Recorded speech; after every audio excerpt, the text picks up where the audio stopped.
आज सबसे पहले हम आपको यह बताएंगे कि क्या इस देश में औकात सिर्फ उन लोगों की है जिनके पास बेहिसाब पैसा है, बड़े बड़े बंगले हैं, बड़ी गाड़ियां हैं, या जो लोग पढ़ लिख कर बड़े बड़े सरकारी पदों पर आज नौकरी कर रहे हैं।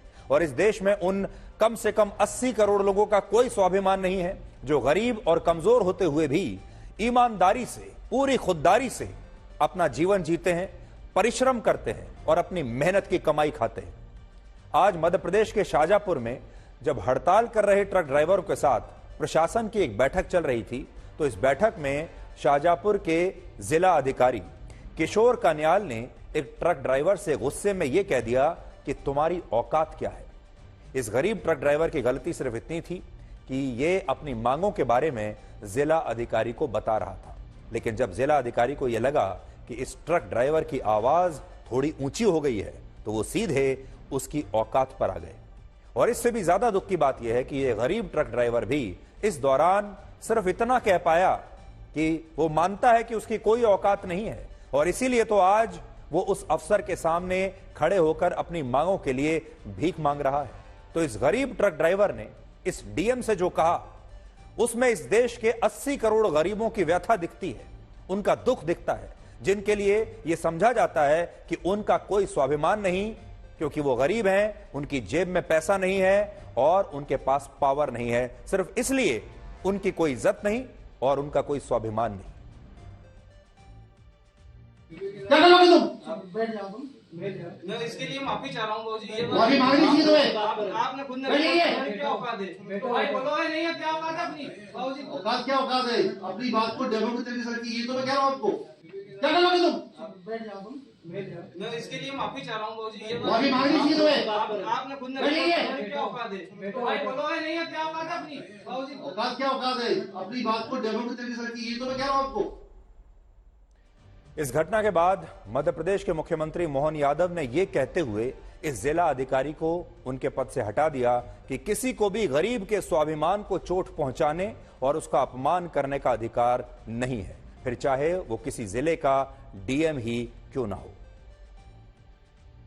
हर एक अधिकारी को, वो कितने बड़ा अधिकारी है, उसको गरीब की काम का भी सम्मान करना चाहिए और भाव का भी सम्मान करना चाहिए। इसलिए मनुष्यता के नाते से ये भाषा है कम से कम हमारी सरकार में बर्दाश्त नहीं। मैं खुद मजदूर का परिवार का भी निकला हुआ बेटा हूँ, इस नाते से मैं उम्मीद करता हूँ कि आगे इस प्रकार से अधिकारियों को अगर वो ये भाषा बोलते हैं तो उनको मैदान में रहने का अधिकार नहीं है।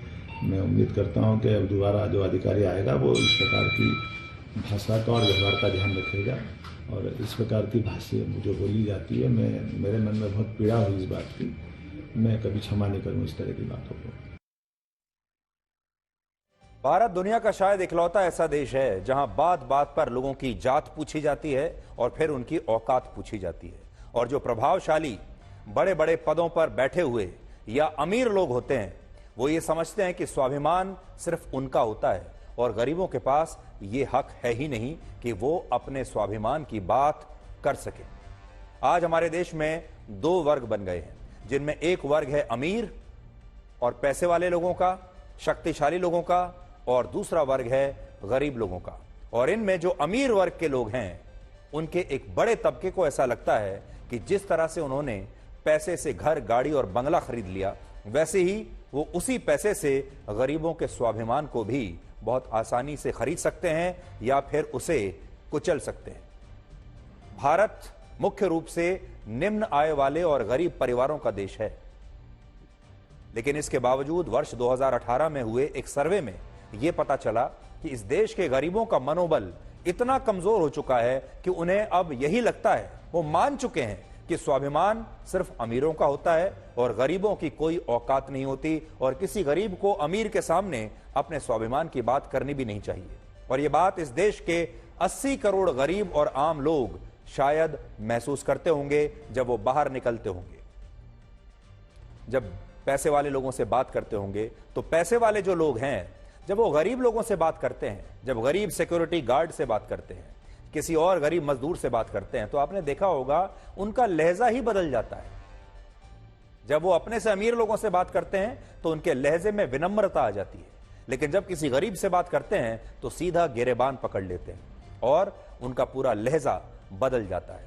आप देखिए, जब कोई डिलीवरी बॉय किसी के घर आता है, ज्यादातर लोग उससे किस लहजे में बात करते हैं। बड़ी बात यह है कि औकात पूछने वाले लोग या तो पैसे वाले होते हैं या पावरफुल लोग होते हैं। उनके पास कोई बड़ा पद होता है, बड़ी कुर्सी होती है, और इस पावर और पैसे के नशे की वजह से ही कुछ लोगों को यह लगने लगा है कि उनके सामने किसी का कोई स्वाभिमान है ही नहीं। और इस अहंकार और अभिमान का सबसे बड़ा कारण है पैसा, जिसे लोग अब जेब में नहीं बल्कि अपने दिमाग में रखते हैं। हम हमेशा आपसे कहते हैं कि पैसे को जेब में रखना चाहिए, दिमाग में नहीं। और जब पैसा दिमाग में अपना स्थान बना लेता है तो फिर व्यक्ति को गरीबों का कोई स्वाभिमान नजर नहीं आता। और ये पैसे वाले जो लोग हैं, ये हर किसी को सिर्फ उसकी जेब में पड़े पैसों के लिहाज से आंकते हैं। आपकी जेब में कितना पैसा है, उस हिसाब से आपको सम्मान मिलेगा। आपकी खुददारी कितनी है, आपकी ईमानदारी कितनी है, आपका परिश्रम कितना है, आपका पुरुषार्थ कितना है, इसका 0 नंबर है। इसे लेकर आपको कोई इज्जत, कोई स्वाभिमान नहीं मिलेगा। आपकी जेब में पैसा कितना है, इसे देखकर आपका स्वाभिमान तय किया जाएगा कि आपको कितने मीटर, कितने ग्राम स्वाभिमान मिलेगा। और आप तो जानते हैं, बेईमानी से कमाए हुए पैसे को भी हमारे समाज ने अब बहुत आसानी से स्वीकार कर लिया है। आज हमारे देश में बड़े बड़े लोग हैं, पैसे वाले लोग। सारा समाज जानता है, देश जानता है कि उनका पैसा बेईमानी का पैसा है, उन्होंने भ्रष्टाचार करके पैसा कमाया है। लेकिन हमारे देश ने अब उन्हें ही बड़ा आदमी मान लिया है।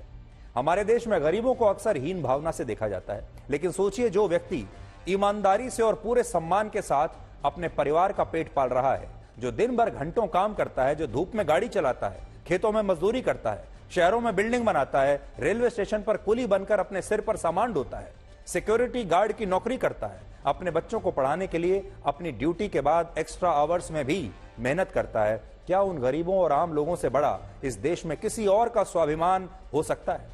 आपने देखा होगा, ट्रक वालों ने अभी कल एक हड़ताल कर दी थी, तो आपने देखा होगा पूरे देश पर उस हड़ताल का कितना असर पड़ा, और अगर वो हड़ताल रह जाती तो और कितना असर पड़ सकता था। बड़ी बात यह है कि भारत में जो 81 करोड़ लोग कामकाजी हैं, उनमें से 72 करोड़ लोग ऐसे हैं जो असंगठित क्षेत्र में काम करते हैं। और ये वही गरीब लोग हैं जिनसे उनकी औकात अक्सर पूछी जाती है। बात बात पर रोज कोई ना कोई उनकी औकात पूछ लेता है, जबकि इनकी औकात इतनी है कि अगर इन लोगों ने एक दिन के लिए भी काम करना बंद कर दिया तो इस देश में 90% कामकाज ठप हो जाएंगे और देश की जो अर्थव्यवस्था है उसका इंजन रुक जाएगा। और जो धन्ना सेठ अपनी औकात पर इतराते हैं, उनकी फैक्ट्रियों पर ताले लग जाएंगे। इससे भी बड़ी विडंबना यह है कि जिस देश में गरीबों पर इतनी सारी सुपरहिट फिल्में बनी हैं, आप 1950, 60, 70 और 80 का दशक अगर देखें तो जितनी भी सुपरहिट बड़ी बड़ी फिल्में बनती थी, उन फिल्मों में जो नायक होता था वो गरीब होता था। और उन फिल्मों में जो नायक दिखाया जाता था वो या तो कोई गरीब मजदूर होता था, गरीब किसान होता था, मिल मजदूर होता था, तांगे वाला होता था, ट्रक ड्राइवर होता था, टैक्सी ड्राइवर होता था। और लोग तालियां बजाते थे जब वो गरीब नायक अमीर खलनायक पर भारी पड़ जाता था। जब वो गरीब नायक जीतता था तो लोग तालियां बजाते थे। आज उसी देश में गरीबों से उनकी औकात पूछी जाती है। अभी मैं आपको जो उदाहरण दे रहा था 1960, 70 और 80 के दशक में, देखिए कितनी बड़ी बड़ी फिल्मों, सुपरहिट फिल्मों का नायक गरीब मजदूर हुआ करता था। वो परिश्रम और अपनी खुददारी के दम पर बेईमान और अमीर खलनायक पर विजय प्राप्त करता था। उदाहरण के लिए वर्ष 1983 में आई फिल्म कुली का हीरो एक कुली था। 1985 में आई फिल्म मर्द का हीरो एक तांगे वाला था। 1953 में आई फिल्म 2 बीघा जमीन एक किसान, गरीब किसान के परिवार पर आधारित थी। 1982 में आई फिल्म नमकीन का नायक एक ट्रक ड्राइवर था। फिल्म काला पत्थर में हीरो की भूमिका निभाने वाले अमिताभ बच्चन एक कोयला खदान में काम करने वाले मजदूर थे। खुददार फिल्म आई थी, उसमें अमिताभ बच्चन एक टैक्सी ड्राइवर बने थे। ये सारी फिल्में सुपरहिट थी और लोगों ने सिनेमा हॉल में इन फिल्मों के किरदारों को देखकर खूब तालियां बजाई।